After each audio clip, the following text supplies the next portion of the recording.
स्वस्ति श्री गणेशाय नमः।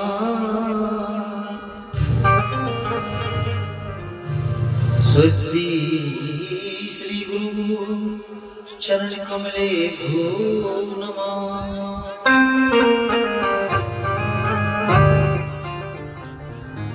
स्वस्ति श्री राधा कृष्ण चरण कमले भो नमः।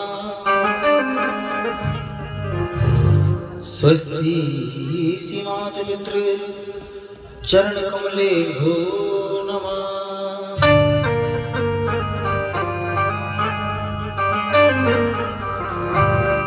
वक्रतुंडे महाकाय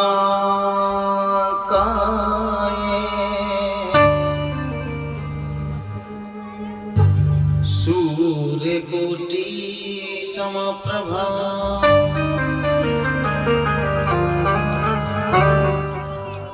निर्विघ्नं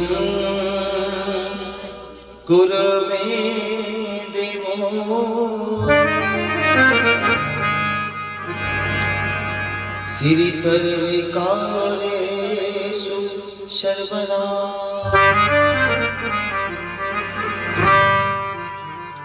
अखण्डमण्डलाकारं व्याप्तं येन चराचरम्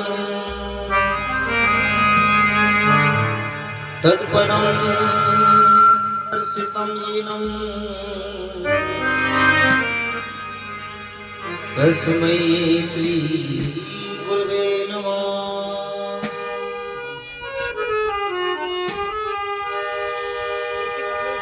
नारायणं नमस्कृत्यं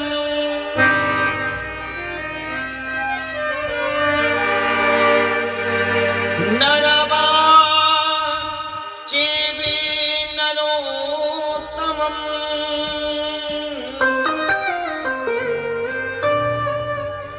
देवीं सरस्वतीं व्यासं ततो जयमुदीरयेत्।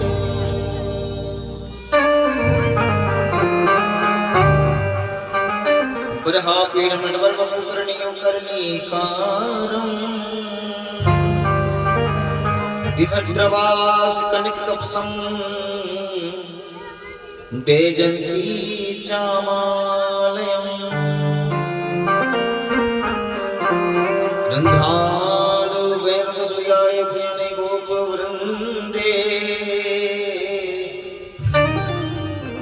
वृंदारण्यं सुपदरमणं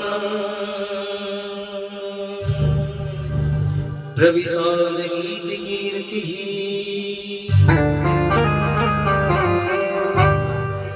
बंसी विभूषितकरा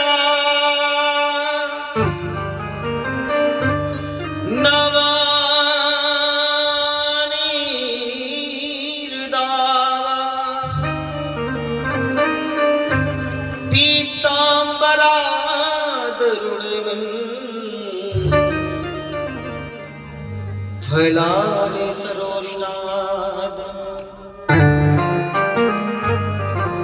सगुणेन्दि सुंदर मुखा दरविंद्र नेत्रात् कृष्णात् परं किमपि तत्त्वमहं न जानीहि।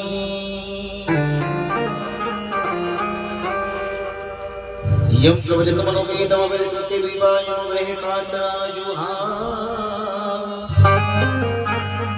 पुत्रेति तन्मेतया तर्मो विनीतो तं सर्वभूतहृदय मुनिमानतोऽस्मि। कृष्णाय वासुदेवाय हरे परमात्मने प्रणतकलेशनाशाय श्री गोविन्दाय नमो नमः। सच्चिदानंद रूपाय विश्वोत्पत्त्यादि हेतवे तापत्रय विनाशाय श्री कृष्णाय वयं नमः। ये मेरो मन गिरवी रखो श्रीमन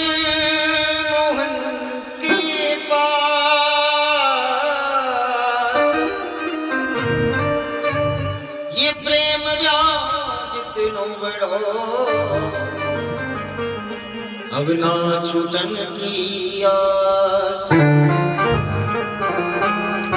भक्ति भक्त भगवंत गुरु चतुर्नाम बपु एक,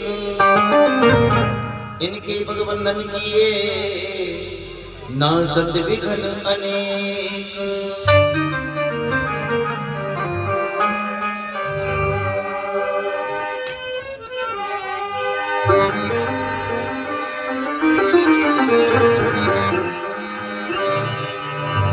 जय जय जय राधा रमण, जय जय नवल किशोर, जय गोपी चित चोर प्रभु मेरे, जय जय माखन चोर। श्री राधे तू मेरी स्वामिनी में राधे खुदास, जन्म जन्म मोहे दीजियो,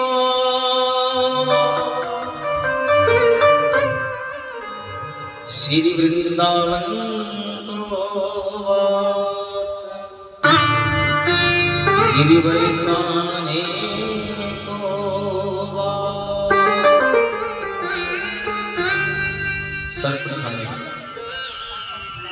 परम आराध्य जुगल सरकार श्री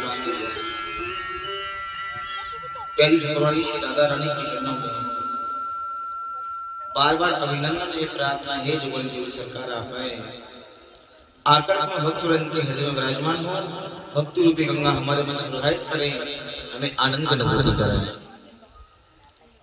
श्री हनुमान जी महाराज से प्रार्थना है आपकी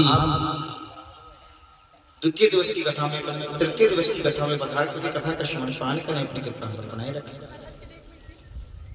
श्री भोलेनाथ से प्रार्थना है कि आपकी तृतीय दिवस की कथा में पधार करके कथा का श्रवण पान करें, अपनी कृपा पर बनाए रखें।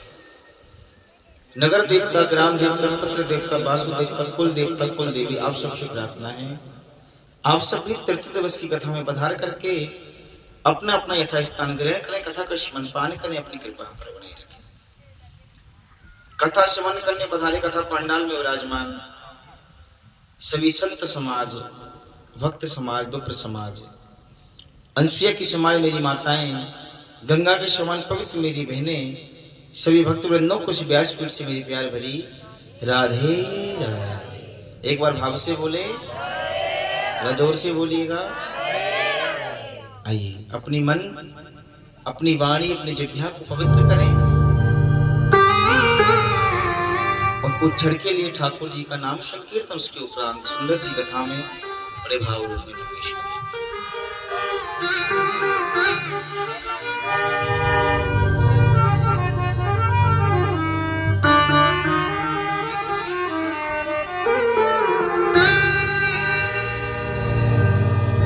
बांके बिहारी मुझे देना सहारा, कहीं छूट जाए ना दामन तुम्हारा। आइए प्रभु चरणों में मन को लगाएं। बांके बिहारी मुझे देना सहारा, बांके बिहारी मुझे देना सहारा, कहीं छूट जाए ना दामन तुम्हारा। हो बांके बिहारी साथ देना हमारा, कहीं छूट जाए ना दामन तुम्हारा। बांके बिहारी मुझे देना सहारा, बांके बिहारी मुझे देना सहारा, कहीं छूट जाए ना दामन तुम्हारा, कहीं छूट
तेरे सिवा दिल में समाए न कोई, तेरे सिवा दिल में समाए न कोई, तेरे सिवा दिल में समाए न कोई। हो तेरे सिवा दिल में समाए न कोई। लगन का ये दीपक बुझाए न कोई। हो लगन का ये दीपक बुझाए न कोई। तो लगन का ये दीपक बुझाए न कोई। हाँ लगन का ये दीपक बुझाए न कोई। तू ही मेरी कश्ती है, तू ही है किनारा। तू ही मेरी कश्ती है, तू ही है किनारा। कहीं छूट जाए ना दामन तुम्हारा, कहीं छूट जाए ना दामन तुम्हारा। बोलिए भक्ति वत्सल भगवान की जय।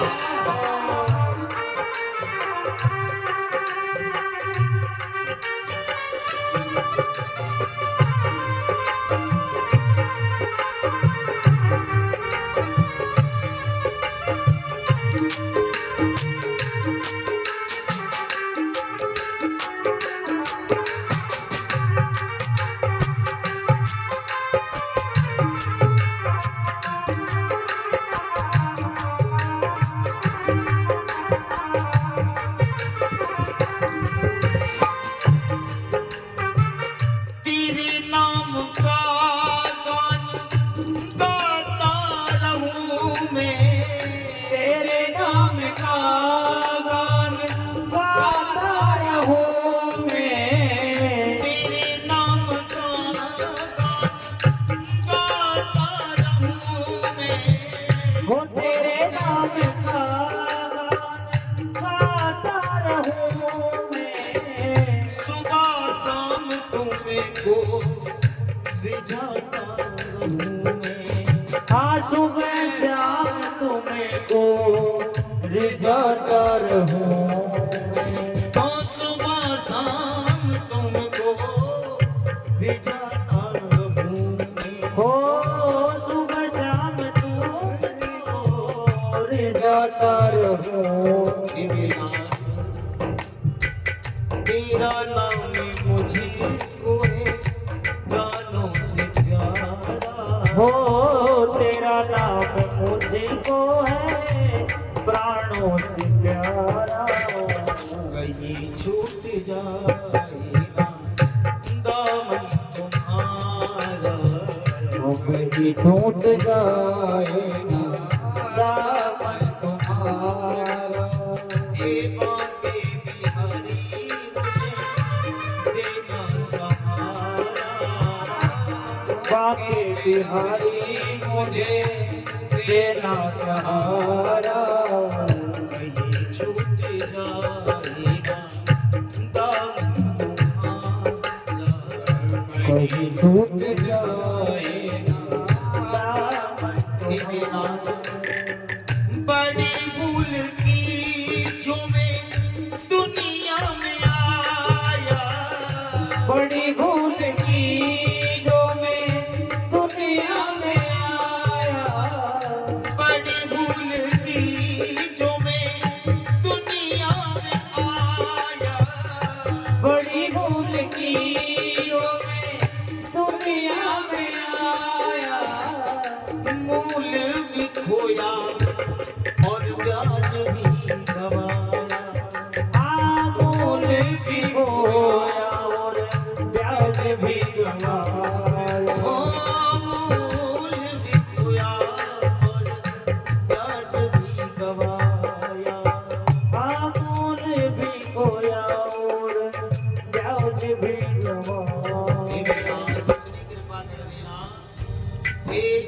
मुझको दुनिया में दोबारा, भेजो ना मुझको दुनिया में दोबारा, कहीं छूट जाए ना दामन तुम्हारा, कहीं छूट जाए ना दामन तुम्हारा, ये बातें बिहारी मुझे देना सहारा, ओ मांगे बिहारी मुझे देना सहारा, कहीं छूट जाए ना दामन तुम्हारा, कहीं छूट जाए ना दामन तुम्हारा, ये कहीं छूट जाए ना दामन तुम्हारा,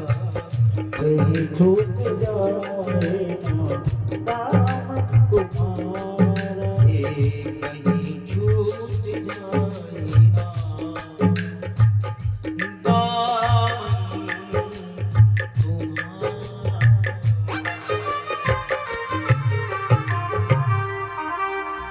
बोली बांके बिहारी लाल की, श्री राधा रानी सरकार की, जय हो। श्रीमद् भागवत महापुराण की, जय हो। सुखदेव जी महाराज की, जय। राजा परीक्षित की, जय। शंकर भगवान की, जय हो। राधा माधव भगवान की, जय हो। श्री हनुमान जी महाराज की, जय हो। जय जय श्री राम, राधे जय जय श्री राधे, जय जय श्री राधे।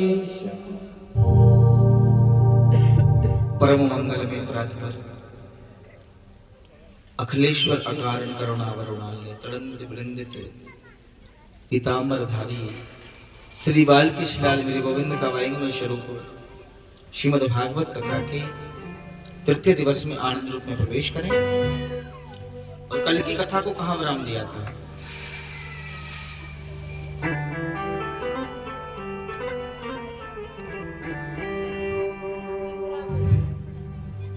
कहाँ पर?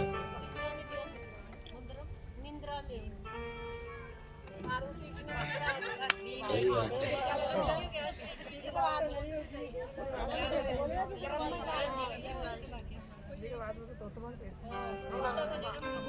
एक बार भाव से बोले राधे राधे, और जोर से बोलिए, और जोर से। राम कृष्ण दो एक हैं, अंतर नहीं निमेष, इनके नैन गंभीर हैं, उनके चपल विशेष। 24 अवतारों में भगवान के 2 अवतार सर्वश्रेष्ठ, राम अवतार और कृष्ण अवतार। श्री राम का चरित्र हमको सिखाता है कि एक व्यक्ति को अपने जीवन को कैसे जीना चाहिए। और मेरे से वेदव्यास जी महाराज ने जब भागवत कथा की रचना की तो भागवत कथा लिखने का मूल कारण ही उनका यही था कि संसार के लोगों का मन श्री राम और श्री कृष्ण के चरणों में लग जाए।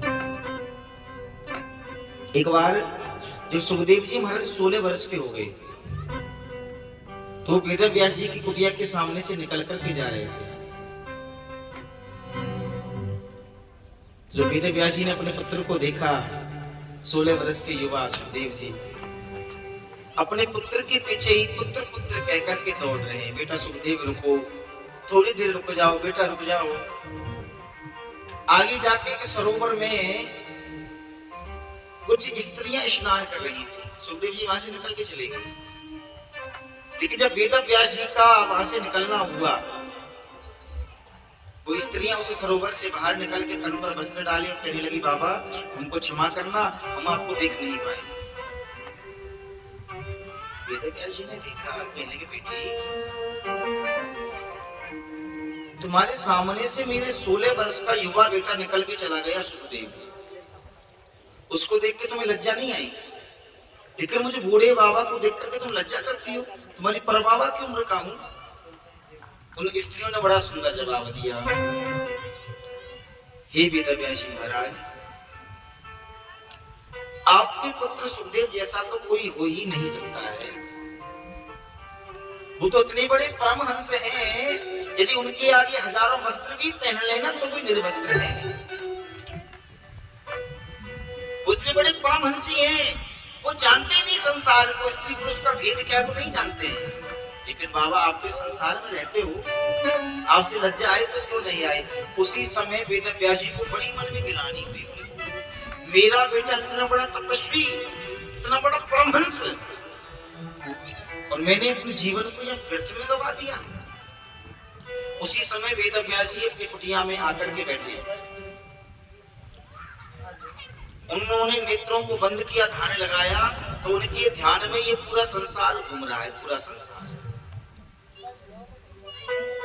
संसार में वो क्या देख रहे हैं कि रोज सब सुबह सुबह जागते हैं, जाग करके स्नान करते हैं, थोड़ा नाश्ता करते हैं, फिर काम के लिए निकल जाते हैं। पूरा दिन काम में व्यस्त रहते हैं, शाम को लौट के आते हैं, शाम की चाय पीते हैं, रात्रि का भोजन करते हैं, थोड़ी देर टेलीविजन देखते हैं, उसके बाद फिर सो जाते हैं, और अगले दिन से यही क्रिया शुरू हुई। वेद जी सोचने लगे, संसार के लोग तो अपने जीवन को व्यर्थ में गवा रहे हैं, ऐसे इनका कल्याण नहीं हो सकता है। उसी समय वेद व्यास जी महाराज ने एक वेद के 3 भाग किए, तो 4 वेद बन गए। लेकिन वेदों की भाषा इतनी कठिन है को पढ़ता ही नहीं। फिर उन्होंने 17 पुराणों की रचना की, जिसमें विष्णु पुराण सर्वश्रेष्ठ है। लेकिन पुराणों की रचना करने के बाद भी मन को शांति नहीं मिली।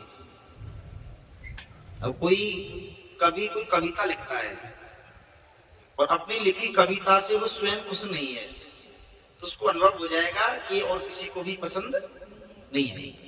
जैसे मान लीजिए कि यदि मैं अपनी बात करता हूं, यदि मेरा मन कथा कहने में लग रहा है, तो मुझको अंदर से अनुभव हो जाएगा कि आपका मन भी कथा सुनने में लग रहा होगा। जब मेरा ही मन कथा कहने में नहीं होगा, तो आपका सुनने में कहां होगा, नहीं हो सकता है।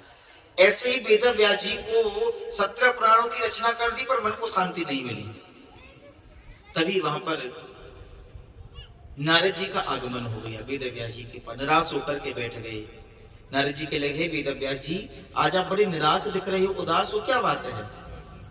बोले नारद जी क्या बताऊं, 17 पुराणों की रचना कर दी, 4 वेदों की रचना करती, कोई पुराण और वेदों को पढ़ता ही नहीं है। नारद जी कहने लगे, हे वेद व्यास जी, जब तक आप भागवत की रचना नहीं करोगे, तब तक आपकी मन को शांति नहीं मिलेगी। क्योंकि जो हंस किसी विशाल सरोवर में रहता है, वो कीचड़ में नहीं रह सकता है, और जो कमल कीचड़ में खिलते हो, वो विशाल सरोवर में नहीं खिल सकते। आपके पुराण देखने में तो अच्छे हैं, लेकिन जो राम और कृष्ण के भक्त हैं, उनका मन तभी प्रभु चरणों में लगेगा जब आप भागवत की रचना करोगे। वेद व्यास जी कहेंगे, नारद जी अब मेरे बस की बात नहीं है। 4 वेदों की रचना की, 17 पुराणों की रचना की, भागवत की रचना और करूं? वेदों को लिखते लिखते तो बूढ़ा हो गया, अब नहीं लिखा जाता मुझसे। नारद जी कहने लगे, हे वेद व्यास जी, जिस पर गुरु कृपा हो जाए, जिस पर गुरु कृपा हो जाए, उसके लिए कोई कार्य कठिन नहीं होता है, उसके लिए हर कार्य बड़ा सहज हो जाता है।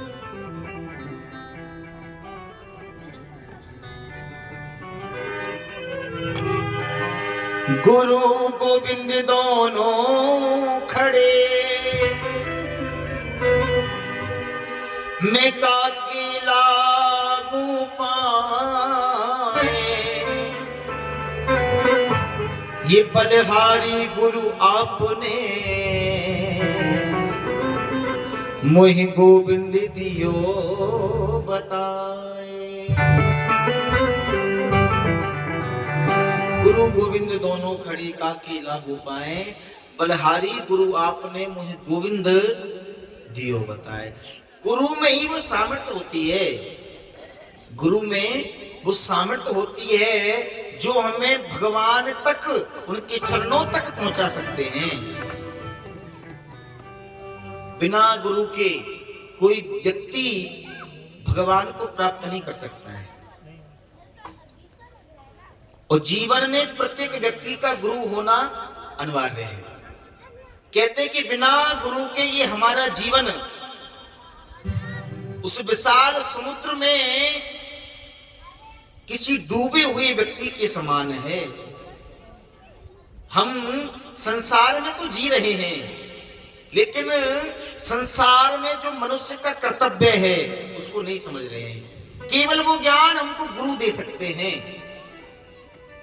और ये जिसने इस धरातल पर मनुष्य तन धारण किया है, उसे प्रत्येक व्यक्ति का गुरु होना अनिवार्य है। करता कुछ नहीं कर सके, गुरु किए सब होए। करता कुछ नहीं कर सके, गुरु किए सब होए। सात दीप नवखंड में, गुरु से बड़ा ना। बिन गुरु भवन दे तारा ही ना कोई। बिन गुरु भवन दे तारा ही ना कोई। चाहे बिरंच शंकर सम होई। बिना गुरु के आप भवसागर पार नहीं कर सकते हो। चाहे भले ही आप में लाख गुण हैं, आप लाख ज्ञानी हो, लेकिन बिना गुरु के ये हमारा जीवन व्यर्थ है, बेकार है। देखिए, भगवान भी इस धराधाम पर जब ये मनुष्य तन धारण करके आए थे, श्री राम बने, उन्होंने भी गुरु बनाए। श्री कृष्ण, उन्होंने भी गुरु बनाए। और जीवन में प्रत्येक व्यक्ति का गुरु होना अनिवार्य है। अच्छा देखिए, कभी मन में आपके भाव आए कि गुरु बनाना है।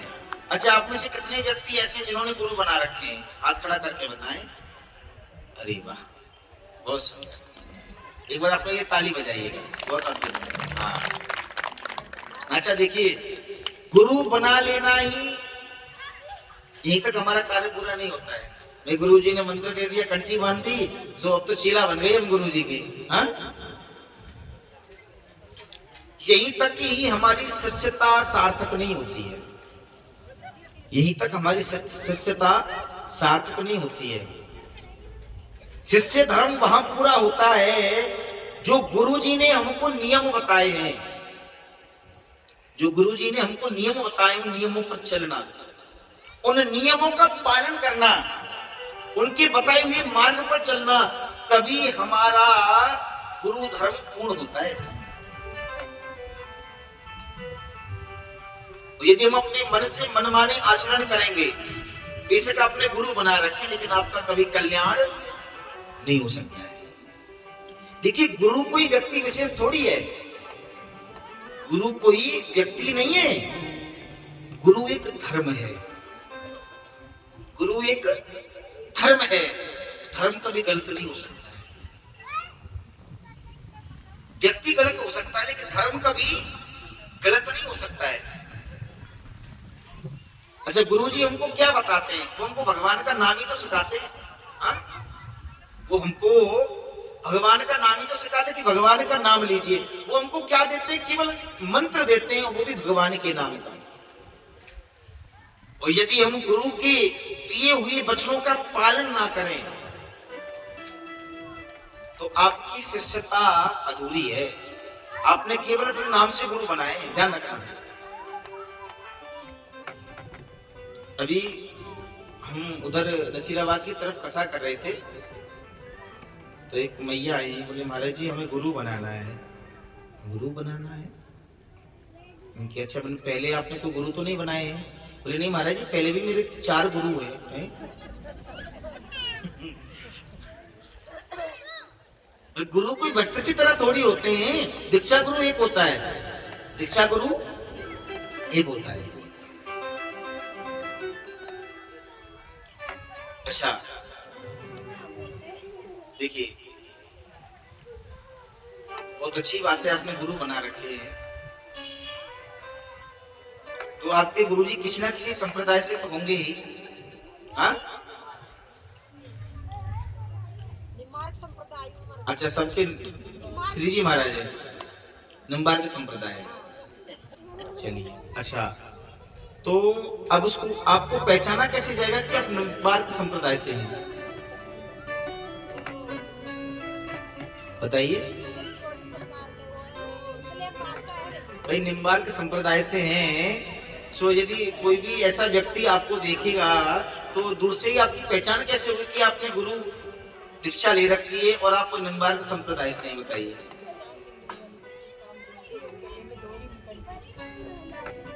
अब सबने गुरु तो बना रखे, लेकिन उनके नियमों का पालन कोई नहीं कर रहा है। हाँ, देखिए, हम आपको बताते हैं, आप निम्बार्क संप्रदाय से हैं। सबसे पहले अपने संप्रदाय का तिलक, सबसे पहले जिस संप्रदाय से आप हैं उसका तिलक माथे पर रोज सुबह आप तिलक करें, क्योंकि शायद आपके गुरुजी भी ये उपदेश देते होंगे। श्री जी महाराज तो कहते हैं सबसे पहला पहचान है तिलक की, संप्रदाय के तिलक, और दूसरा गुरु दीक्षा के बाद हम वैष्णवता धारण करते हैं, यानी कि हमारा गुरु धारण करने के बाद में दूसरा जन्म होता है।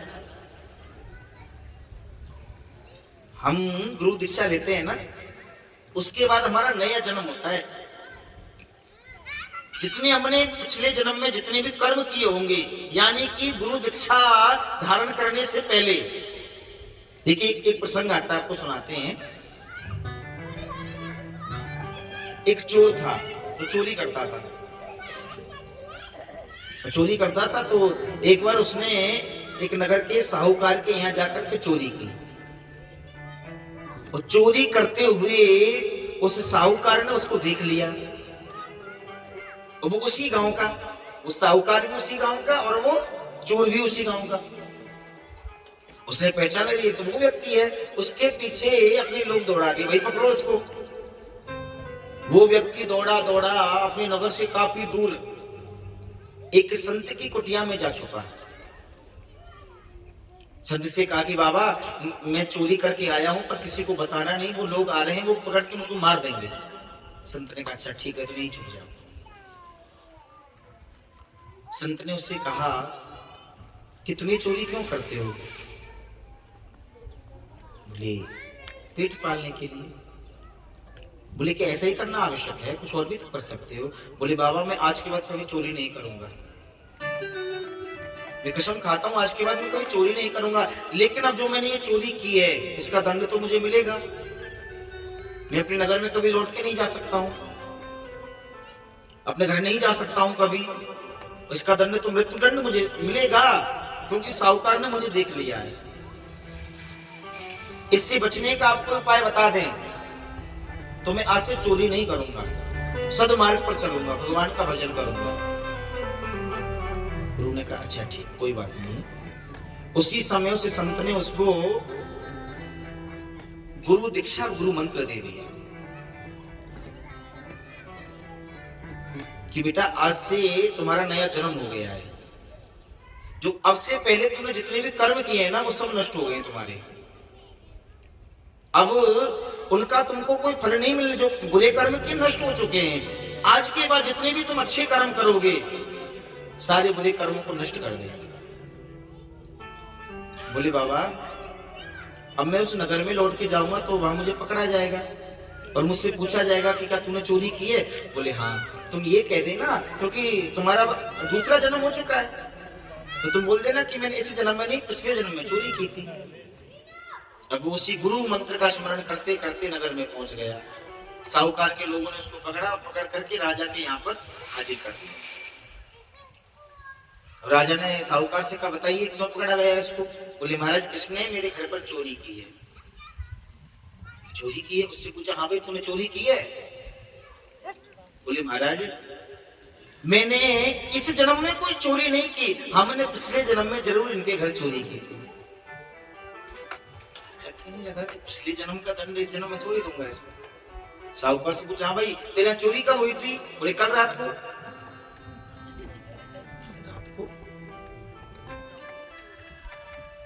वो भी खड़ा हुआ है धर्म पर कि नहीं, मैंने इस जन्म में वाकई में चोरी नहीं की है। हाँ मैंने पिछले जन्म में जरूर चोरी की थी इनके यहाँ, आपको जो दंड देना आप दे दीजिए। राजा ने कहा कि पिछले जन्म का दंड इस जन्म में थोड़ी दूंगा। उससे पूछा तू बता, बोले इसने कल रात को चोरी की है। अब वो राजा बड़ा धर्म संकट में पड़ गया, करे तो करे क्या। तब उनकी धर्म परीक्षा ली गई, उस व्यक्ति की धर्म परीक्षा ली गई। धर्म परीक्षा क्या ली गई कि उस व्यक्ति को अग्नि में चलाया गया कि देख अगर तू सत्य कह रहा है तो अग्नि तुझे छुएगी भी नहीं, और अगर तू झूठ कह रहा है तो जल्दी भस्म हो जाएगा। अभी बता दे। बोले हाँ मैं सत्य कह रहा हूं, मैंने इस जन्म में कोई चोरी नहीं की, मैंने पिछले जन्म में चोरी की थी। अच्छा तू मानेगा नहीं। तुरंत उसको अग्नि में घुसा दिया गया। अग्नि में प्रवेश किया, उसने गुरु मंत्र का स्मरण किया कि हे गुरुदेव मैं सत्य कह रहा हूं, मैंने वाकई में इस जन्म में कोई चोरी नहीं की, हाँ मैंने पिछले जन्म में चोरी की थी। और वह इसी धारणा को लेकर के अग्नि में प्रवेश किया, और अग्नि में प्रवेश करते ही वो उस परीक्षा में, उस धर्म परीक्षा में पास हो गया। देखा भाई इस वाकई में सत्य कह रहा है, तो झूठ तो नहीं कह रहा है। अब उस साहूकार को पकड़ लिया गया। बोले तो झूठा इल्जाम लगा रहा है इस पे। बोले इसको दंड दो, अब जो दंड इस चोर को मिलने वाला था वो इसको दो। अब वो चोर कहता नहीं नहीं नहीं नहीं महाराज इनको दंड मत दो, ये भी सही कह रहे हैं, मैंने इनके कल रात को चोरी की थी। नहीं लगा ये धर्म परीक्षा भी झूठी नहीं हो सकती, और जो तू कह रहा है वो भी सत्य है, तो तू धर्म परीक्षा में बच कैसे गया। तब उस व्यक्ति ने बताया कि महाराज मुझको एक संत मिले थे और उन्होंने कहा था कि जो भी तूने पिछले जन्म में कर्म किए हैं, उन्होंने मुझको गुरु मंत्र गुरु दीक्षा दी थी और कहा कि आज से तुम्हारा नया जन्म हुआ है धर्म मार्ग पर, और जो तूने पिछले जन्म में कर्म किए हैं वो सब नष्ट हो जाते हैं। आज वो व्यक्ति गुरु कृपा से आज उस दंड से बच गया और वो सदमार्ग पर चलने लगा। इसलिए जो हमको गुरुदेव जो नियम बताते हैं उनका पालन करना चाहिए। देखिए नाम के लिए कभी गुरु नहीं बनाना चाहिए, मैं सत्य कहता हूं। भेड़ चाल में कभी गुरु मत बनाओ। भेड़ चाल में भाई उन्होंने गुरु बनाया, बोले चलो हम भी बना लेते हैं, कोई बात नहीं, हमारे भी गुरु जी हो जाएंगे, नाम तो हो ही जाएगा भाई, हमारे गुरु जी वो कहने को तो हो ही जाएंगे। नहीं, आप अपराध करते हैं। गुरु तो आपने बनाया,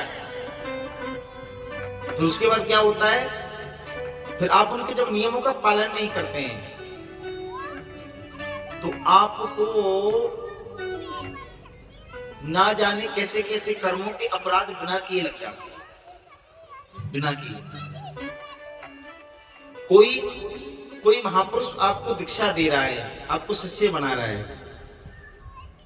वो उनकी उदारता समझिए आप अपने ऊपर कि उन्होंने कृपा करके आपके कर्मों में वो आपके हिस्सेदार बन गए। कोई महापुरुष यदि आपको दीक्षा देता है, गुरु मंत्र देता है, आपको शिष्य बनाता है, तो वो आप उन पर ऐसा नहीं करते हो उनको गुरु बना करके, वो गुरुदेव आप पर कृपा करते हैं आपको शिष्य बना के, वो आपका कल्याण करने के लिए। आपने देखा होगा बड़े बड़े महापुरुष कितना भजन करते हैं, कितना भजन करते हैं। अच्छा क्या वो भजन अपने लिए करते हैं? नहीं, वो भजन उनके लिए करते हैं जिन लोगों ने उन पर विश्वास करके उनको गुरु बनाए कि हमारा कल्याण करेंगे, और वो केवल अपने शिष्यों का कल्याण करने के निरंतर भजन करते, निरंतर। और जब थोड़ा बहुत कोई भजन उन शिष्यों से बच जाए तब जाकर के वो उनके खजाने में जमा होता है। देखिए सबसे पहला एक तो जो गुरु मंत्र आपको मिला है उसको निरंतर स्मरण करें जितना समय आप पर मिल जाए। दूसरा गुरु की पहचान, भाई हमारी पहचान कैसे होगी? सबसे पहले तिलक, जो जिस भी संप्रदाय से हैं हम, उसका तिलक, और तीसरा गले में तुलसी माला, कंठी, बस। आपको गुरुदेव ये नहीं कहते कि भाई हमारे लिए हमारी अपनी तुम संपत्ति नाम करो ना, या फिर भूखे रहो, या फिर बाबा जी बन के जंगल में जाके भजन करने लग जाओ, नहीं। वो बस आपके कल्याण के लिए, आपके कल्याण का मार्ग आपको बताते हैं। भगवान का नाम उल्टा लेना चाहे सीधा लेना, उसका प्रभाव, उसका फल आपको मिलेगा, उसका प्रभाव नष्ट नहीं होता है। और भजन का प्रताप ऐसा है जो हर जन्म में, अब किसी भी जन्म में चले जाइएगा वो हमेशा बना रहेगा। भजन का प्रभाव कभी नष्ट नहीं होता है।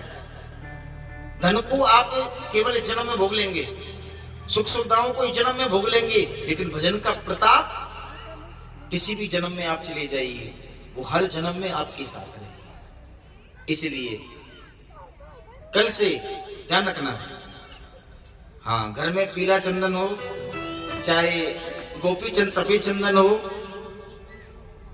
लगना चाहिए। अच्छा, आजकल पता है लोग क्यों स्वरूप नहीं करते, तिलक नहीं करते, कि भाई सामने वाला ये नागे तो बड़ा भक्त बन रहा है। आज का सबसे बड़ा कारण ही यही है महाराज। हाँ, आज का सबसे बड़ा मूल कारण ही यही है। अरे सामने वाला देखेगा, अरे ये सोचे भाई, अरे ये तो बड़ा भक्त बन रहा है, बताओ इतना लंबा तिलक लगा के घूम रहा है। इसमें शर्म नहीं है, ये हमारे सनातनियों की पहचान भी है। अच्छा, हम मान लीजिए गुरु एक पिता है, वो धर्म रूपी पिता के समान है। वो पिता की पहचान दिखाना कोई शर्म की बात थोड़ी है, हैं? उससे आपके चेहरे का स्वरूप बढ़ जाता है, आपके चेहरे का तेज बढ़ जाता है, और आपको अपने आप में कुछ 2-4 दिन तो लगेगा आपको, क्योंकि भाई आपने शुरुआत से लगाया नहीं है ना। हाँ, लेकिन जब गुरु दीक्षा लेते तब इसे लगाने लग जाते तो कोई दिक्कत नहीं थी। बोले हाँ भाई, हमने दीक्षा ले रखी है। आप बिहार और नेपाल की तरफ चले जाइए, सत्य कहता हूं, जिसने गुरु दीक्षा ले ली ना, चाहे उसके प्राण चले जाएं, लेकिन जो गुरु ने नियम बताए हैं उनको कभी नहीं भूलते।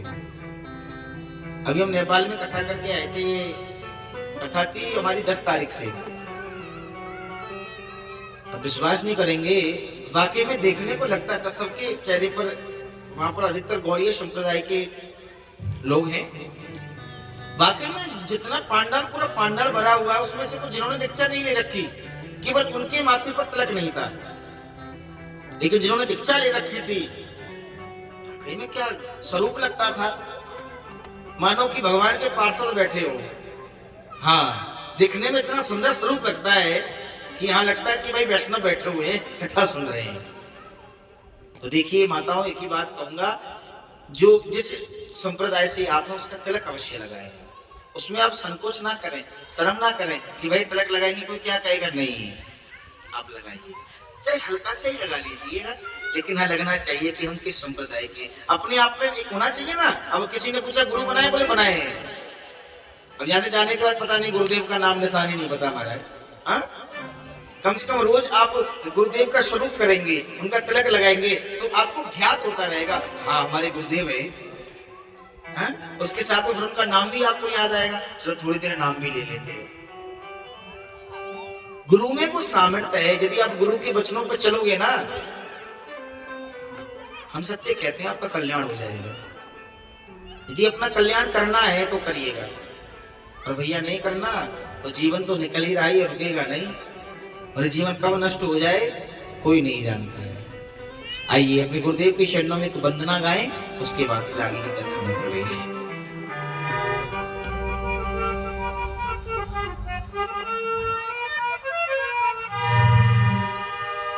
सारे तीरथ धाम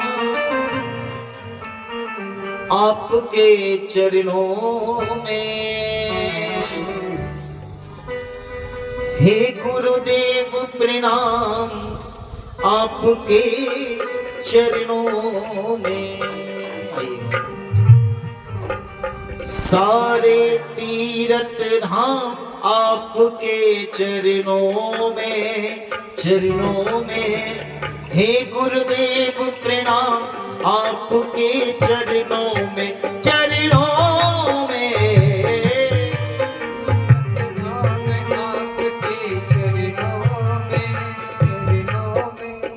हे गुरुदेव प्रणाम आपके चरणों में सारे तीर्थ धाम आपके चरणों में हे गुरुदेव प्रणाम आपके चरणों में सारे तीर्थ धाम आपके चरणों में हे गुरुदेव प्रणाम आपके चरणों में बोले अपने अपने गुरुदेव भगवान की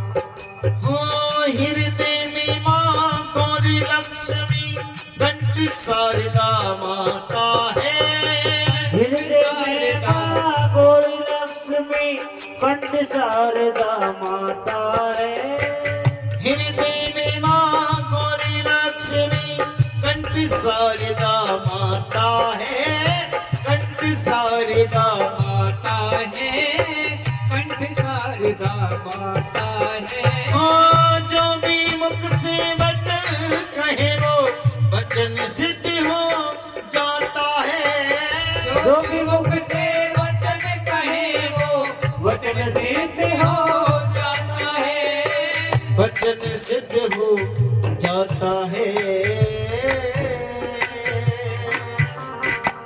हे गुरु ब्रह्मा हे गुरु विष्णु हे गुरु ब्रह्मा हे गुरु विष्णु हे शंकर भगवान आपके चरणों में हे गुरुदेव प्रणाम आपके चरणों में सारे तीर्थ धाम आपके चरणों में हे गुरुदेव प्रणाम आपके चरणों में और जन्म के दाता माता पिता है आप कर्म के दाता हो आप कर्म के दाता हो आप कर्म के दाता हो आप मिलाते हो ईश्वर से आप ही भाग्य विधाता हो आप मिलाते हो ईश्वर से आप ही भाग्य विधाता हो आप ही भाग्य विधाता हो दुखिया मन को रोगी तन को हो दुखिया मन को रोगी मन को मिलता है आराम आपके चरणों में हे गुरुदेव प्रणाम आपके चरणों में सारे तीर्थ धाम आपके चरणों में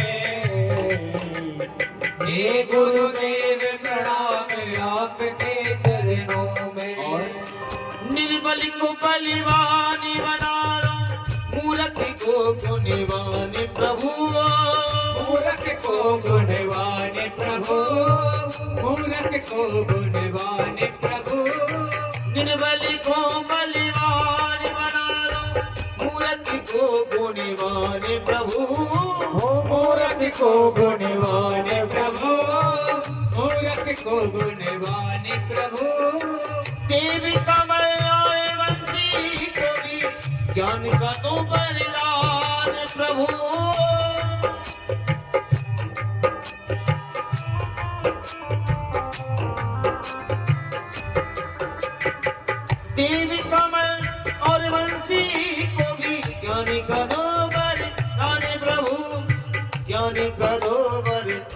ज्ञान प्रभु, हे माँ ज्ञानी, हे माँ दानी, हो हे माँ ज्ञानी, हे माँ दानी, रंग सुबह और शाम आपके चरणों में, चरणों में।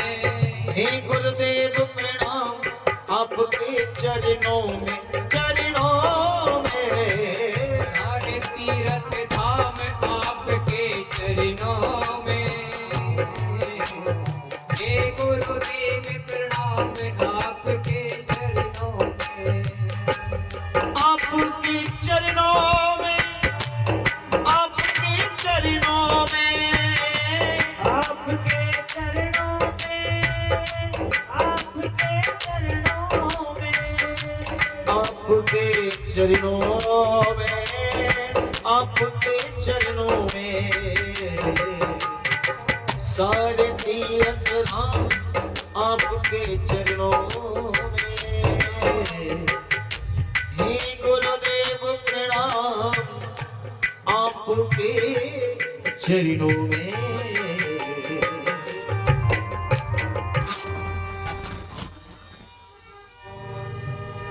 गुरुर् ब्रह्मा गुरुर्विष्णु गुरुर्देव महेश्वरा, गुरुर् साक्षात् परम ब्रह्म तस्मै श्री गुरुवे नमः।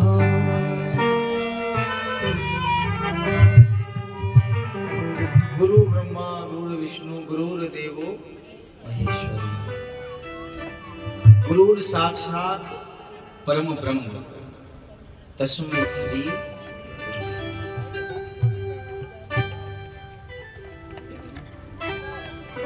अपने अपने गुरुदेव भगवान की। आज नारद जी ने वेद व्यास जी को अपने पिछले जन्म का वृतांत बताया कि वेद व्यास जी में पिछले जन्म में एक दासी पुत्र हुआ करता था। मेरी मां नितांत दासी थी। मेरे जन्म लेते ही मेरे पिताजी चले गए, अकेली मेरी मां।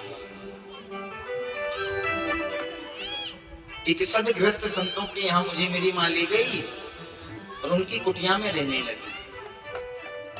ऋषि पत्नियों का काम करती और वही हमें 2 वक्त का भोजन मिल जाता।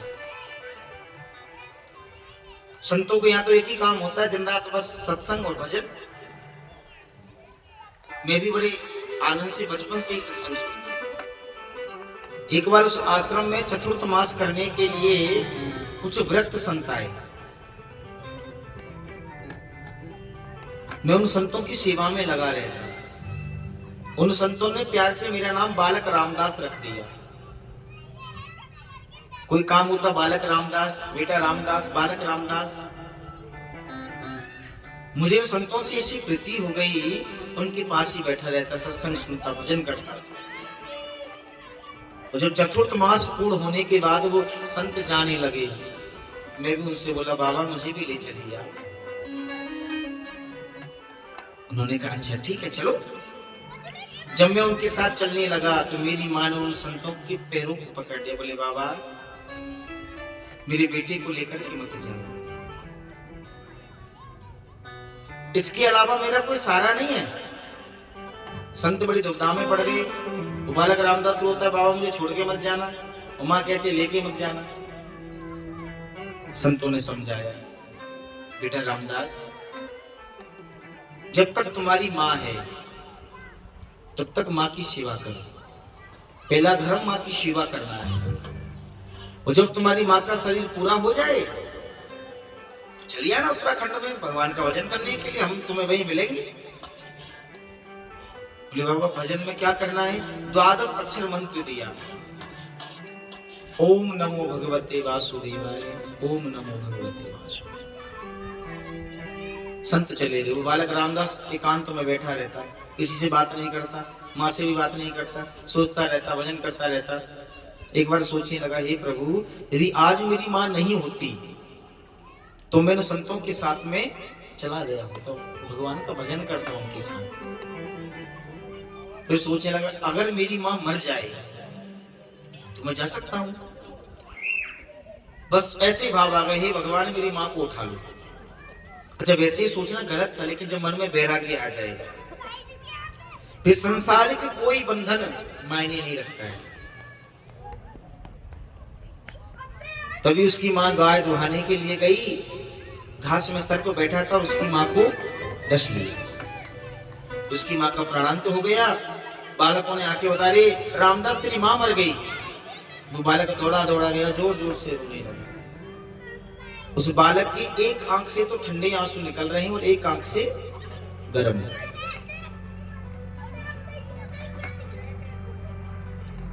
अच्छा एक आंख से ठंडे और एक आंख से गर्म आंसू क्यों निकल रहे हैं?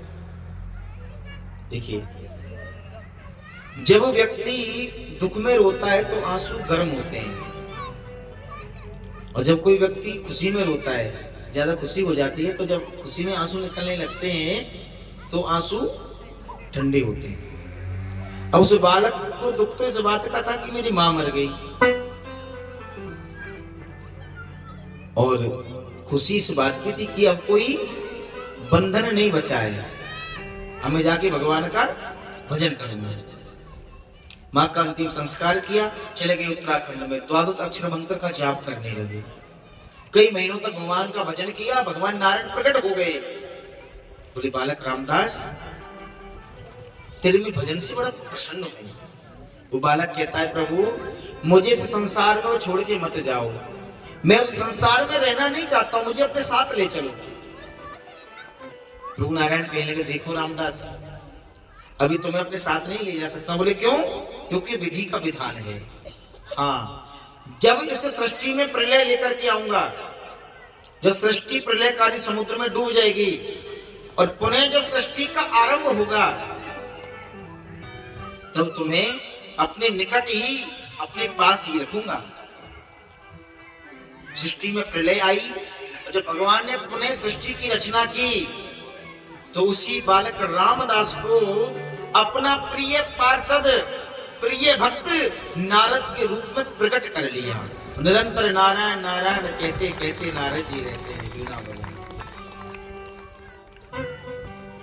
अब मोभार भरोसे हनुमंता और बिनु हरि कृपा मिले नहीं संता।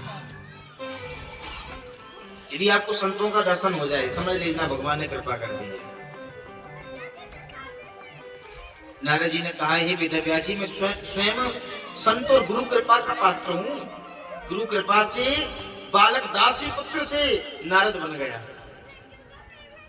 तब नारद जी ने वेदव्यास जी को चतुर्थ श्लोक की भागवत कथा उनके कान में श्रवण कराई, और उन 4 श्लोकों के वेदव्यास जी ने ऐसी व्याख्या की 18,000 श्लोक बना दिए। भागवत कथा की सुंदर रचना कर दी गई। भागवत जी में कितने श्लोक हैं? 18,000 श्लोक, 335 अध्याय और 12 है स्कंद। बोली भागवत महापुराण की। भागवत जी में श्लोक कितने हैं? जोर से बोलिए। 18,000। अच्छा और अध्याय 335 और स्कंद 12। अब वेदव्यास जी सोचने लगे कि प्रथम भागवत कथा सुनने का अधिकारी कौन है, किसे सुनाऊंगा? जब तक किसी को सुनाऊंगा नहीं तो इसका प्रचार कैसे होगा? तभी ध्यान लगाए तो संसार में एक भी व्यक्ति ऐसा नहीं दिखा जो भागवत सुनने का अधिकारी हो। क्यों? क्योंकि उनके मन में था कि प्रथम कथा उसी को सुनाऊंगा जिसने काम और क्रोध दोनों पर विजय प्राप्त कर रखी हो। एक भी व्यक्ति नहीं दिखा। एक दिखा स्वयं का औरस पुत्र सुखदेव, जो भगवान की समाधि में बैठे हैं। सोचने लगे कि सुखदेव की समाधि को भंग कैसे किया जाए। तभी ध्यान आया कि भागवत जी का श्लोक सुखदेव की समाधि को भंग कर सकता है। उसी समय भागवत जी का आधा श्लोक, पूरा नहीं केवल आधा, अपने शिष्यों को रटा करके भेज दिया कि जाओ जहां पर सुखदेव समाधि समाधि में बैठा मिले वहां पर श्लोक को गाना है, बस कुछ नहीं करना है। वेद व्यास जी के शिष्य गए और जहां पर सुखदेव जी समाधि में बैठे हैं वहां पर इस भागवत जी के आधे श्लोक का गान करने लगे। परिहा पीरम नटवर बपू करनियो करनिकारम विभद्रवास कनिक कपसम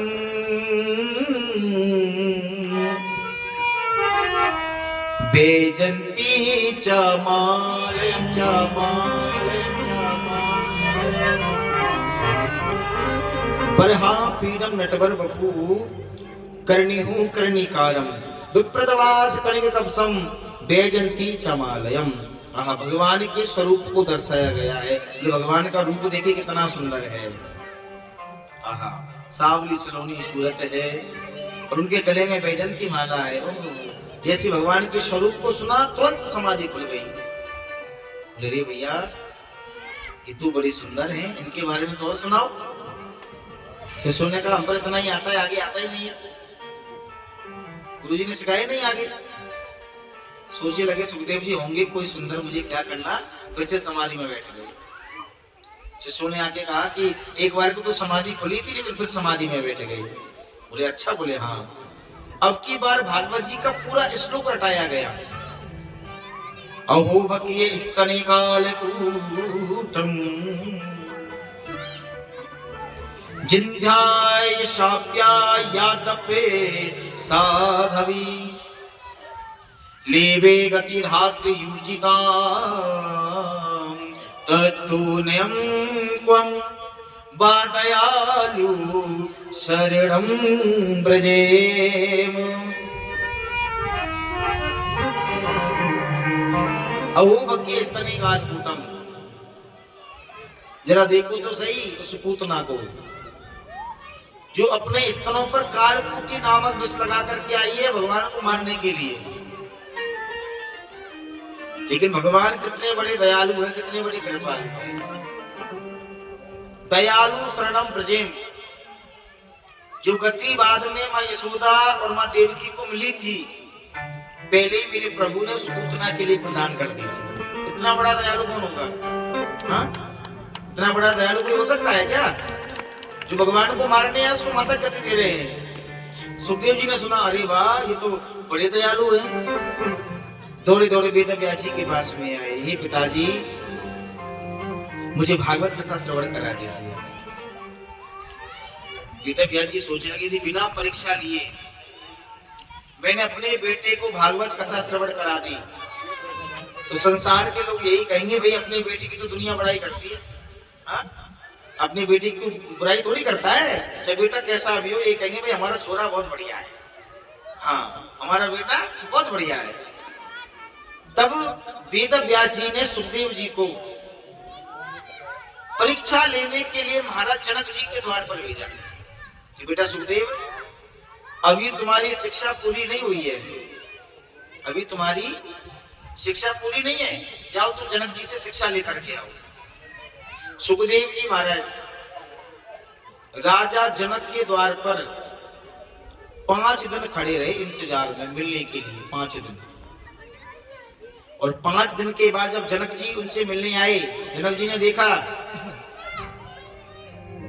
तो जो चेहरा, जिस चेहरे पर तेज और जो मुस्कुराहट 5 दिन पहले थी और 5 दिन इंतजार करने के बाद भी वही चेहरे पर तेज और मुस्कुराहट है। कोई हमारे घर के द्वार पर 10 मिनट खड़ा रह जाए, किसी कारण से दरवाजा ना खुले, महाराज हाँ 50 तो बातें, 50 तो गालियां मिलेंगी सुनने के लिए। हाँ?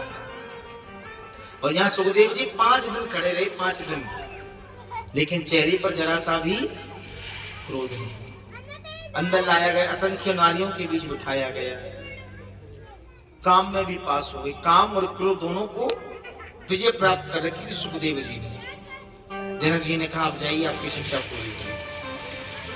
सुखदेव जी आए, वेद व्यास जी ने सुखदेव जी को भागवत कथा श्रवण कराई। और यही श्रीमद् भागवत कथा जब राजा परीक्षित को सप्तवर्षीय मरने का श्राप लगा था, तो सुखदेव जी ने यही श्रीमद् भागवत कथा राजा परीक्षित को श्रवण करा करके उनको मुक्ति प्रदान की। अच्छा, सोनकाद ऋषि कहने लगे, हे सूत जी महाराज, ये राजा परीक्षित कौन है? पीछे से बड़ा हल्ला बहुत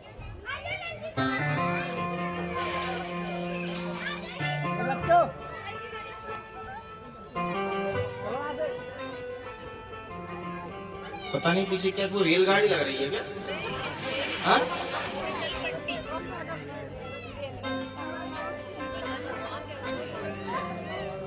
एक बार भाव से बोले राधे राधे, थोड़ा जोर से बोलिए, और जोर से।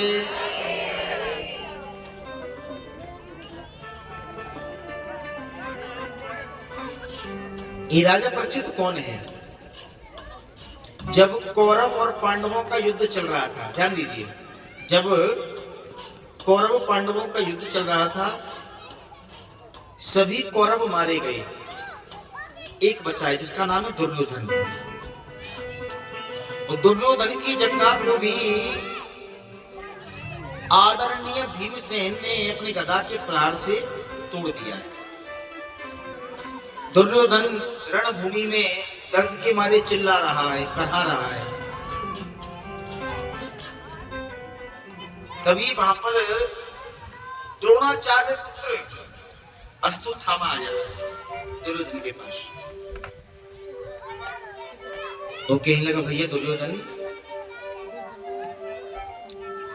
ये तो तुम्हारी जंगा टूटी पड़ी है, तुम्हें बड़ा कष्ट हो रहा होगा, बड़ा दर्द हो रहा होगा।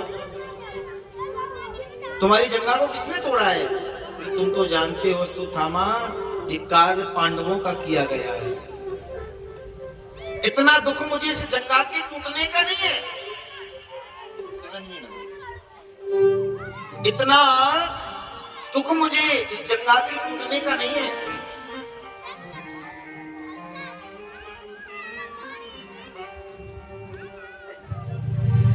उससे कहीं ज्यादा दुख तो मेरे हृदय में बैठा हुआ है। बोले, आपके हृदय में कौन सा दुख है? बोले, सबसे बड़ा दुख तो मुझे ये है अश्वत्थामा,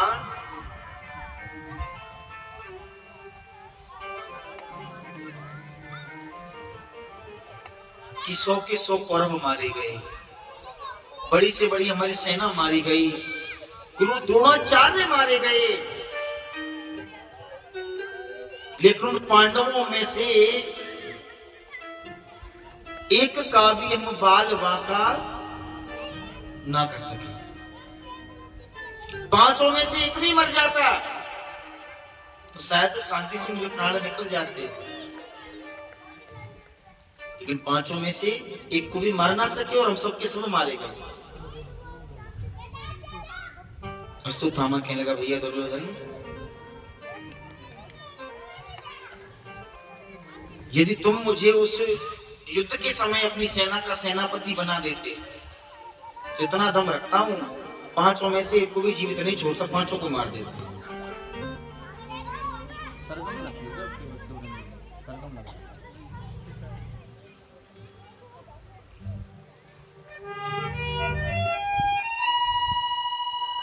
पांचों में से मैं एक को भी जीवित नहीं छोड़ता।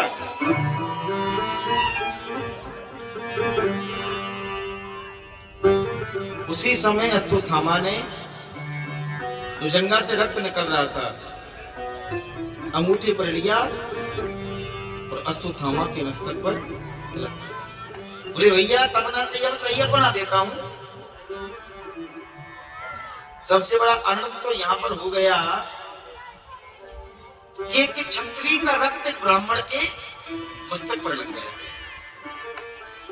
अश्वत्थामा कहने लगा, भैया दुर्योधन, मैं को भी जीवित नहीं छोड़ूंगा। हाथ में तलवार ली और पांडवों के कक्ष की तरफ चल दिया।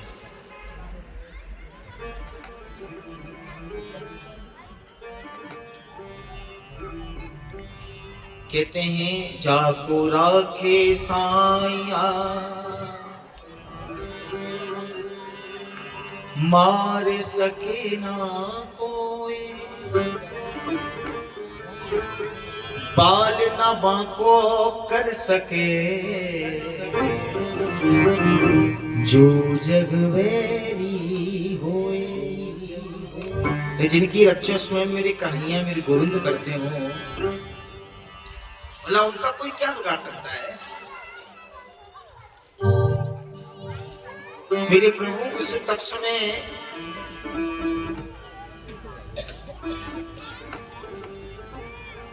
पहरा दे रहे हैं, पांडवों के कक्ष में पहरा दे रहे हैं। प्रभु के पैरों की आवाज को सुनकर के अर्जुन की आंखें खुल गई। बोले प्रभु क्या बात है, सोई नहीं? बोले अर्जुन नींद नहीं आ रही। अर्जुन कहने लगे प्रभु नींद तो मुझे भी नहीं आ रही है। तभी युधिष्ठिर जी जग गए, भीम नकुल सहदेव पांचों पांडव जाके कहने लगे प्रभु पता नहीं मन बड़ा बेचैन सा हो रहा है, क्या करें? प्रभु कहने अच्छा मेरे साथ चलिए। प्रभु पांचों पांडवों को अपने साथ में लेकर के उस कक्ष से दूर एक शांति प्रिय स्थान पर जाकर के बैठ गए। लेकिन उस कक्ष में द्रौपदी के पांचों पुत्र सोए हुए रहे। अस्तुत्थामा का कक्ष में आना हुआ, कक्ष में अंधेरा था। अब जो पांचों द्रौपदी के पुत्र सोए हुए हैं, अब जो अर्जुन का पुत्र अर्जुन जैसा दिख रहा है, भीम का भीम जैसा दिख रहा है। अस्तुत्थामा ने देखा वो पांचों सोए हुए हैं, चद्दर ओढ़ करके सोए हुए थे, दिखाई कुछ पड़ नहीं रहा था। अस्तुत्थामा सोचे लगा यदि इन पांचों को एक ही प्रहार में मार दूं तो ही मर जाएंगे, और पांचों पांडवों में से एक भी जीवित रह गया वो मुझे जिंदा नहीं छोड़ेगा। अस्तुत्थामा ने एक ही प्रहार ऐसा किया, एक ही प्रहार में पांचों सिरों को धड़ से अलग कर दिया, और पांचों सिरों को कपड़े की पोटली में रख करके पहुंच गया दुर्योधन के पास। दुर्योधन ने आते देखा, अरे अस्तुत्थामा यहाँ तो बड़ी बड़ी बातें कर रहे थे, एक को भी जीवित नहीं छोड़ूंगा, पांचों को मार दूं, क्या हुआ? अस्तुत्थामा कहने लगा भैया दुर्योधन जो मैं कहता हूं ना वही करता हूं, या तो मैं कहता नहीं और कहता हूं तो उसको करता हूं। दुर्योधन कहने लगा इसका मतलब तुमने पांचों पांडवों को मार दिया? बोले हाँ। बोले अस्तुत्थामा मैं कैसे मालूम तुमने पांचों को मार दिया? जिन पांचों में से एक का भी गुरु द्रोणाचार्य कुछ नहीं बिगाड़ पाए, सौ कौरव कुछ नहीं बिगाड़ पाए, तुमने एक पल में पांचों को मारा है। नहीं मानता, आपको प्रमाण बता दो, प्रमाण दिखा दो उनके मरने का, तो मान लूंगा। अस्तुत्थामा क्या लगा मैं तो पहले ही जानता था, विश्वास नहीं करो, इसलिए पांचों के सिर लेकर के आया हूं प्रमाण के लिए। और जैसे पांचों सिरों को पोटली में से जमीन पर पटका, जैसे दुर्योधन की नजर उन सिरों पर पड़ी, दुर्योधन देखते ही घबरा गया। अरे अस्तुत्थामा ये तूने क्या कर दिया? रे ये तूने क्या कर दिया? हमारे वंश में तो पहले कोई पानी देने वाला नहीं बचा था, लेकिन आज तूने तो पांडवों के वंश को भी निर्वंश कर दिया। अरे मेरी दुश्मनी उन पांडवों से थी, पांडव पुत्रों से नहीं। अस्तुत्थामा ये तूने अच्छा नहीं किया। रे उसी समय दुर्योधन ने अपने प्राणों को त्याग दिया। अस्तुत्थामा घबरा गया। सुबह कक्ष में जब द्रौपदी का आना हुआ, जैसे कक्ष में प्रवेश किया, पांचों बिस्तर खून से लबालब पड़े हैं। द्रौपदी देखते ही घबरा गई। हे गोविंद, हे नाथ, हे द्वारिकाधीश, हे द्वारिका प्रभु दौड़ पड़े। पांचों पांडव सहित कक्ष में आए। द्रौपदी ने देखा, प्रभु मेरे 5 पुत्रों को मार दिया गया। प्रभु आप देख रहे हो ना, किसी ने मेरे पांचों पुत्रों के सिर को धड़ से अलग कर दिया। प्रभु कैसी क्रूरता से मेरे पांच पुत्रों को मार दिया गया। अर्जुन कहते हैं द्रौपदी आप रोइए ना, जिसने भी ये कार्य किया है ना मैं इसको जीवित नहीं छोड़ूंगा। और ये कार्य किसी और ने नहीं, ये कार्य अश्वत्थामा ने किया है। और जैसे अश्वत्थामा को पकड़ने के लिए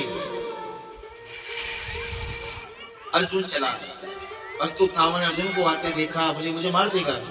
उसी समय अश्वत्थामा ने अर्जुन के ऊपर ब्रह्मास्त्र चला दिया। तो अर्जुन ने ब्रह्मास्त्र को आते देखा, अर्जुन घबरा गया, श्री कृष्ण के चरणों में गया, गोविंद ये ब्रह्मास्त्र तो मुझे जला देगा प्रभु, और मैं जानता नहीं ब्रह्मास्त्र का क्या किया जाता है। श्री कृष्ण कहने लगे अर्जुन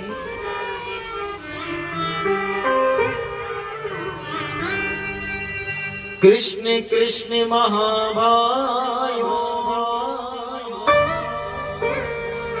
भक्त नाम भयंकरा त्वमेको दहा माना मां पग्रो श्री संसृते। गोविंद की रक्षा कीजिए। प्रभु श्री कृष्ण कहते हैं अर्जुन कभी कभी विष की औषधि विष को मारती है, विष की औषधि विष को मारती है, और कांटे को कांटे से निकाला जाता है, और लोहे को लोहे से ही काटा जाता है। अश्वत्थामा समझ गया। उसी समय अश्वत्थामा ने भी जब वो ब्रह्मास्त्र चलाया, आज अर्जुन ने भी ब्रह्मास्त्र से जवाब दिया, और दोनों ब्रह्मास्त्र आमने सामने जाकर के शांत हुए। अर्जुन ने अश्वत्थामा के केशों को पकड़ा, पकड़ करके द्रौपदी के सामने ले आया। द्रौपदी हीरा तुम्हारे बालकों का हत्या है, बता इसे क्या दंड दूं?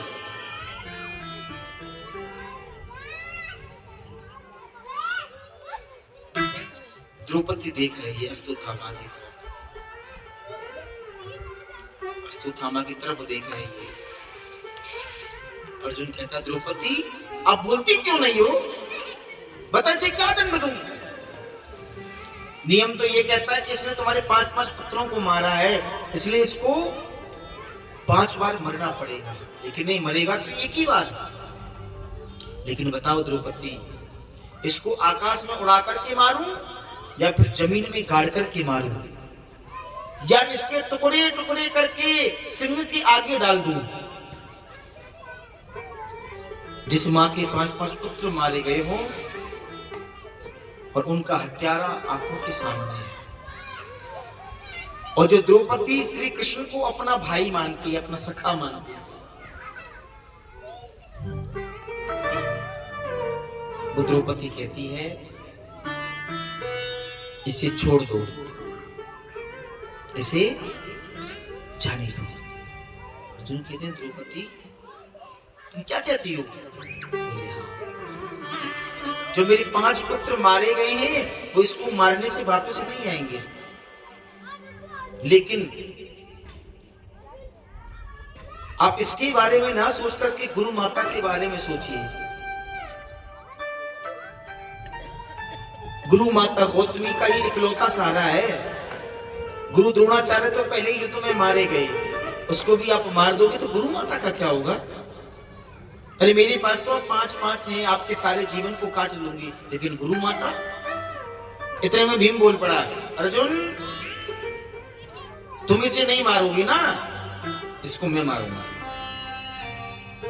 नकुल सहदेव कहने लगे हाँ मंझले भैया ठीक कहते, इसको तो मरना ही पड़ेगा। अर्जुन धर्म संकट में पड़ गए, करें तो करें क्या? प्रभु की तरफ देखा, प्रभु मैं क्या करूं? बोले अर्जुन भीम ठीक कहता है, एक बाल हत्यारे को कभी जीवित नहीं छोड़ना चाहिए, मार देना चाहिए। लेकिन अर्जुन द्रौपदी भी ठीक कहती है कि ब्राह्मण को कभी मारना नहीं चाहिए, इसलिए इसको मार भी दो और छोड़ भी दो। भीम बोला वाह वाह श्री कृष्ण वाह, तुम्हारे जैसे 2-4 न्यायाधीश बन गए ना, हो गया काम। लेकिन अर्जुन समझ गए, क्योंकि वो श्री कृष्ण को अपना गुरु मानते हैं। उसी समय अश्वत्थामा के आधे दाढ़ी मूछों को मोड़ दिया गया, मस्तक से मणि को निकाला और भरी सभा से धक्का देकर के बाहर कर दिया। एक सम्मान्य व्यक्ति का भरी सभा में अपमान हो जाए, लेकिन मृत्यु से तो वो एक बार मरेगा, लेकिन उस अपमान से वो रोज रोज नित्य मरेगा। वैसे अश्वत्थामा को तो शुक्रगुजार होना चाहिए पांडवों का, कि उसने कार्य तो ऐसा किया था कि उसको जीवित नहीं रहना चाहिए, लेकिन फिर भी पांडवों ने उसको दंड देकर के छोड़ दिया। लेकिन मनुष्य की एक सबसे बड़ी शत्रु होती है, मनुष्य की सबसे बड़ी शत्रु है जिसका नाम है ईर्षा। क्या नाम है? ईर्षा।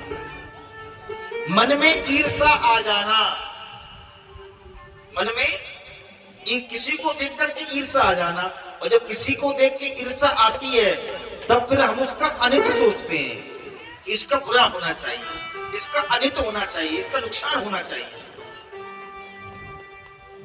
मान लो किसी को किसी अपने पड़ोसी से ईर्षा हो जाए, हाँ, और सोचेंगे इसका बुरा होना चाहिए, भले ही अपना थोड़ा बुरा हो लेकिन इसका डबल होना चाहिए। भले ही अपनी एक आंख चली जाए, फूट जाए, लेकिन पड़ोसी की दोनों जा रही है तो अपनी एक को फोड़ लेंगे महाराज। यही ईर्षा अश्वत्थामा के मन में आई। सोचिए लगा कि पांडवों के वंश में पानी देने वाला भी नहीं छोड़ूंगा, लेकिन अब बचा कौन है? तभी ध्यान आया, वो जिस समय अभिमन्यु युद्ध में लड़ने गया था, उसकी पत्नी उत्तरा उस समय गर्भवती थी, और अब उस बालक का जन्म होने वाला है कुछ ही समय में। कौन उस बालक को गर्भ में ही नष्ट कर दूं? अश्वत्थामा ने उत्तरा के गर्भ को नष्ट करने के लिए उत्तरा के ऊपर ब्रह्मास्त्र चलाया, और जिस उत्तरा ने ब्रह्मास्त्र को आते देखा वो समझ रही मुझे मार देगा। तुरंत वो उत्तरा दौड़ी दौड़ी श्री कृष्ण के चरणों में गई, हे गोविंद,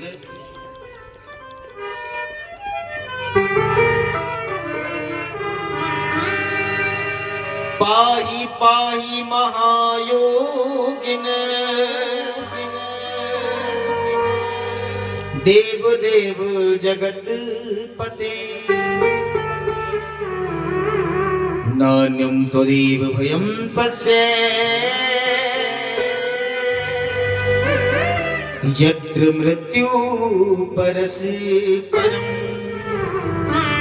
पाहि पाहि महायोगिन देव देव जगत पते।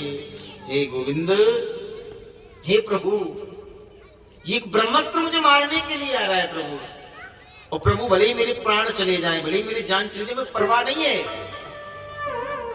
लेकिन प्रभु बस आपसे इतना मांगती हूं, जो मेरे गर्भ में बालक है उसको कुछ ना हो जाए। भले ही मैं मर जाऊं, लेकिन गर्भ में जो बालक है प्रभु उसको कुछ ना होना चाहिए। यदि उसको कुछ हो गया तो पांडवों के वंश में फिर कोई पानी देने वाला भी नहीं बचेगा। अच्छा देखिए उत्तरा कितनी चतुर थी। वो अगर प्रभु से ये कहती कि प्रभु ये ब्रह्मास्त्र मुझे मार देगा, मेरी रक्षा कीजिए, तो हो सकता है शायद जो गर्भ में जो बालक है, जो बच्चा है, उसको कुछ ना कुछ कष्ट पहुंच सकता था। लेकिन जब उत्तरा ने ये कहा कि प्रभु भले ही मैं मर जाऊं, लेकिन जो मेरे गर्भ में बालक है उसको कुछ नहीं होना चाहिए, तो जब मां सुरक्षित रहेगी तभी तो बालक सुरक्षित रहेगा। आज मेरे प्रभु कहते हैं, बेटी उत्तरा घबराओ नहीं, तुम अपने मन में माता का भाव लेकर के आओ। और जैसे उत्तरा अपने मन में मातृ भाव प्रकट किया, मेरे प्रभु एक रूप से तो उत्तरा के सामने खड़े हैं, और एक रूप से उत्तरा के गर्भ में चले गए, तो गर्भ में जाकर उस बालक की रक्षा कर रहे हैं। देखिए इस संसार में कभी तो ऐसा हुआ कि किसी माता के गर्भ में भगवान आए ना, कौशल्या माता के गर्भ में भगवान आए, देवकी के गर्भ में भगवान आए, अच्छा, कभी ऐसा हुआ कि किसी माता के गर्भ में भक्त आए? माता सुनीति के गर्भ में ध्रुव जी आए, कयादू जी के गर्भ में प्रहलाद जी आए। लेकिन इस सृष्टि में उत्तरा एक इकलौती ऐसी माता है, ना उस जैसी माता कोई हुई है और ना होगी, जो इस समय उत्तरा के गर्भ में भक्त और भगवान दोनों एक साथ गर्भ में है। उत्तरा के दोनों एक साथ में है। जो बालक है गर्भ में वो भक्त है, और भगवान गर्भ में उतर गए उस बालक की रक्षा करने के लिए। और इकलौती ऐसी माता है उत्तरा इस संसार में, सृष्टि में, जिसने एक समय पर अपने गर्भ में भक्त और भगवान दोनों को गर्भ में रखा। प्रभु कहते हैं ऊपर से, बेटी उत्तरा कोई कष्ट तो नहीं हो रहा है? बोले नहीं नहीं प्रभु, अब मैं थोड़ा स्वस्थ महसूस कर रही हूं। जैसे भगवान के आगे भक्तों की कोई चालाकी नहीं चलती है, वैसे ही कभी कभी भक्तों के आगे भगवान की भी कोई चालाकी चल नहीं पाती है।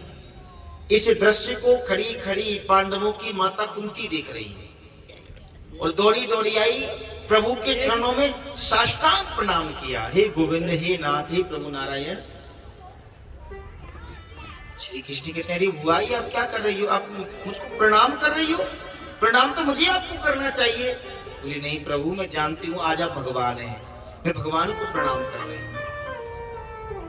प्रभु कहते हैं, बुआ आप मुझको भगवान बता रही हो?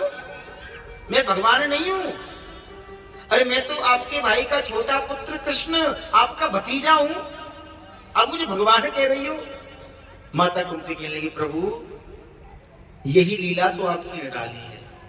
किसी को बुआ बनाते हो, किसी को बहन बनाते हो, और कब सारा कष्ट हर लेते हो पता भी नहीं चलने देते। प्रभु जब भी मेरे मन में भाव आया कि मैं आपका धन्यवाद करूं, आपका वंदन अभिनंदन करूं, बुआ बुआ कहकर के मेरे मुख को बंद करा देते। लेकिन प्रभु आज मैं जानती हूं, आज आप मुझे रोकेंगे नहीं, मैं जानती हूं भगवान है। श्री कृष्ण कहने के, बुआ आप जब मुझे भगवान ही कहती हो तो भगवान से तो कुछ ना कुछ मांगा जाता है, सब कुछ ना कुछ मांगते हैं, तो आप भी मांगिए। सबसे पहले युधिष्ठिर जी से कहा कि भैया आप मांगो। युधिष्ठिर जी ने मांगा, प्रभु मुझको धर्मराज के नाम से जानते हैं, इतनी कृपा करना कि मैं सदैव धर्म के मार्ग पर चलता रहूं। प्रभु ने कहा अच्छा ठीक है। भीम ने मांगा, प्रभु मैंने सदैव, सब मुझे भोजन भट्ट कहते हैं, ये तो खाता रहता है, प्रभु इतनी कृपा करना कि खाते पीते उठते बैठते चलते फिरते मैं आपका नाम लेता रहूं, आपका नाम ना छूटे मुझसे बस। प्रभु ने कहा अच्छा तथास्तु। अर्जुन ने मांगा, प्रभु मैंने सदैव आपको अपना गुरु माना है, ये गुरु शिष्य का भाव बना रहे बस। द्रौपदी ने मांगा, प्रभु मैंने सदैव आपको अपना सखा अपना भाई माना है, बस ये सखा सखी का भाव बना रहे। सबने कुछ ना कुछ मांगा। उस सभा में माता कुंती खड़ी है। प्रभु ने कहा, बुआ सबने तो कुछ ना कुछ मांग लिया है, अब भी मांगी। माता कुंती कहती है, प्रभु मैं क्या मांगू? मांगते वो हैं जिनके पास कुछ होता नहीं है, और जिनके पास श्री कृष्ण हो क्या मांग सकता है? बोले नहीं नहीं बुआ, आज तो कुछ ना कुछ मांगना पड़ेगा। सबने मांगा है, आज आपको मांगना पड़ेगा मेरा मान रखने के लिए। माता कुंती कहने लगे, प्रभु आप जब इतनी जिद करते हो तो बस आपसे एक ही चीज मांगू। विपिदा सन्तु नन्हे सस्वे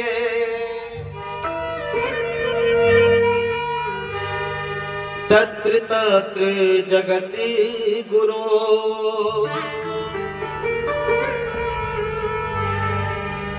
भवतो दर्शनम यत् स्यात्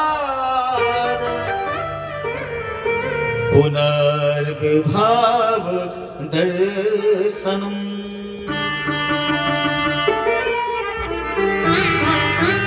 विपिदा सन्तु नन्हे सस्वे तत्र तत्र जगत गुरु। प्रभु आपको कुछ देना है, अपनी झोली को फैला लिया। प्रभु इस झोली में विपत्ति दे दीजिए। क्या दे दीजिए? विपत्ति, दुख। प्रभु के लिए हुआ दुख। बड़ा दुख भी कोई मांगने की चीज होती है। वायलिन लगा लीजिए आप, ऑर्गन को बैकग्राउंड पे ध्यान दीजिए, वायलिन लगा लीजिए। कि दुख भी भला कोई मांगने की चीज होती है क्या?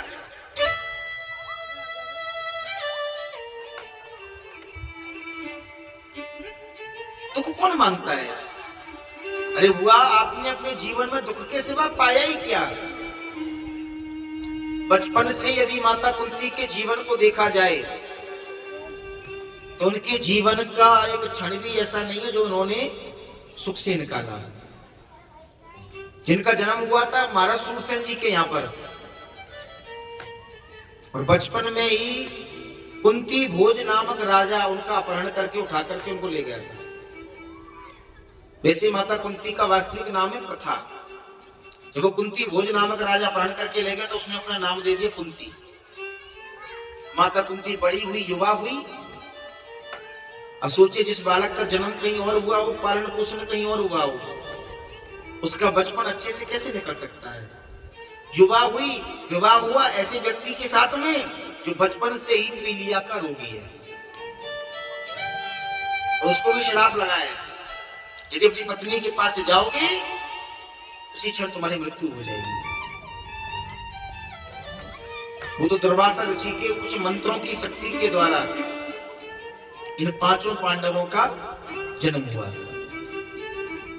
धर्मराज की कृपा से युधिष्ठिर जी का जन्म हुआ, पवन देव की कृपा से भीम का जन्म हुआ, और इंद्र की कृपा से अर्जुन का जन्म हुआ। ये तीन पुत्र हैं माता कुंती के। पांडव के पास है तो महाराज पांडु की दो पत्नियां थी, कुंती और दूसरी मांद्री। मांद्री के कोई संतान नहीं थी, तब माता कुंती ने अश्विनी कुमार दोनों देवताओं को आमंत्रित किया। उनकी कृपा से मांद्री से नकुल और सहदेव का जन्म हुआ, पांचों पांडव। एक बार महाराज पांडु मांद्री के पास में आए, उसी क्षण उनकी मृत्यु हो गई, तो मांद्री ने भी उन्हीं के साथ में देह को त्याग करके सती हो गई। अकेली विधवा माता कुंती, 5-5 पुत्र, और उन 5-5 पुत्रों को भी वो कौरव बार बार मारने का षड्यंत्र रचाते। कभी जल में डुबाने का, कभी हाथी से कुचलवाने का, कभी रक्षा गृह में जलाने का। जब बुआ आपके पुत्रों का विवाह हुआ तो भरी सभा में आपकी पुत्र वधू को निर्वस्त्र करने पर उतारू किया गया। आपने अपने जीवन में दुख के सिवा पाया क्या? और आज भी आप दुख मांगती हो? माता कुंती कहती है, प्रभु दूसरे स्वर से सिमरन की मनाई।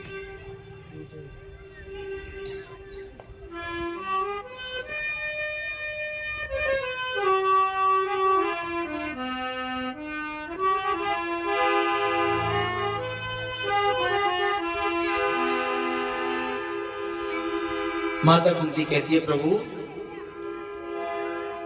ये दुख ही तो है जो आपकी याद दिलाता है।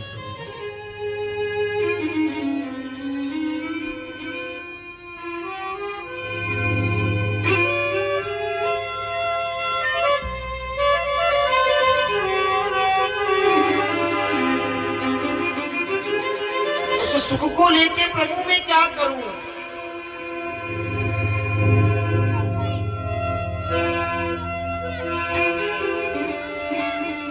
सुख की माते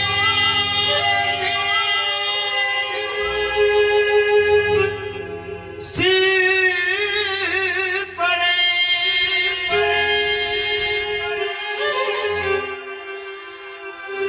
जो हरि हृदय सो जा,